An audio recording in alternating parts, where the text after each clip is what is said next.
విమర్శలు హిటెక్కాయి. Mega DSC, APPSC అంశాలపై మాజీ సీఎం జగన్ చేసిన వ్యాఖ్యలను ఎమ్మెల్సీ వర్లరామయ్య తీవ్రంగా తప్పుపట్టారు.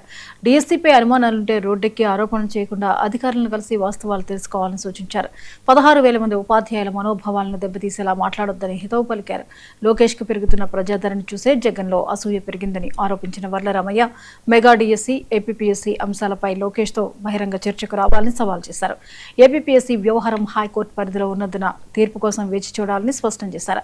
బ్రిడ్జ్ క్రీడాకారులకు ఉద్యోగాలు ఇచ్చారన్న ఆరోపణలో వాస్తవం లేదని, ఒక్క దరఖాస్తు కూడా రాలేదని తెలిపారు. ఇదే సమయంలో ఎమ్మెల్సీగా బాధ్యతలు స్వీకరించిన వర్లరామయ్యకు ఎంపీ కేశినేని చిన్ని అభినందనలు తెలిపారు. లోకేష్ బాబు గారు ప్రజల్లోకి చాలా వేగంగా వెళ్తున్నాడు. ప్రజలందరూ కూడా ఆయన ఆహ్వానిస్తున్నారు. ప్రజల్లోకి చొచ్చుకుపోతున్నారు. ప్రజా ఆదరణ విపరీతంగా పెరుగుతుంది. అది చూచి జగన్మోహన్ రెడ్డి గారికి అసూయ, అది చూసి జగన్మోహన్ రెడ్డి గారికి ఈర్ష్య, అది చూసి జగన్మోహన్ రెడ్డి గారికి ఆక్రోశం. వెళ్ళిపోతున్నాడు, దొరకట్లేదు, రేపు ఎంత ఎత్తుకు వెళ్ళిపోతాడో. నా పరిస్థితి అంటే రాజకీయంగా నీ పరిస్థితి అయిపోయింది. మొన్నే చెప్పారు కదా, వైనాట్ 175 అన్న మీకు 11 సీట్లకు పరిమితం చేసినప్పుడే మీరు అర్థం చేసుకోవాలి. అందుకే నేను మిమ్మల్ని రాజకీయ అవగాహన రాయిచ్చులు మీరు అంటున్నాను.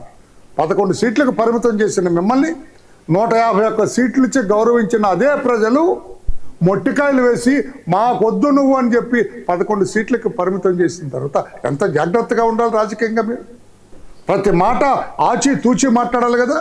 మా ఇద్దరు సీనియర్ ఆఫీసర్స్, మహిళా ఆఫీసర్స్కి సమాధానం చెప్పు. నువ్వు నీ డౌట్ అంటే వాళ్ళకి చెప్పు, క్లియర్ చేస్తారు. వాళ్ళు మీ ఆఫీస్కి రండి, వాళ్ళ ఆఫీస్కి రండి, క్లియర్ చేసుకోండి.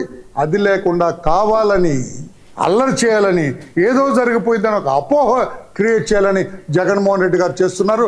అది మంచిది కాదు. జగన్మోహన్ రెడ్డి గారు ఈ రోజున 16,000 మంది టీచర్స్ ఉద్యోగాలు చేస్తుంటే, మొన్న ఒక అమ్మాయి ఉంటుంది ఆ కర్నూలులో, ఆ కొండారెడ్డి గారి బురుజు మీద నుంచి ఆ అమ్మాయి మాట్లాడుతుంటే బాధేసింది నాకు.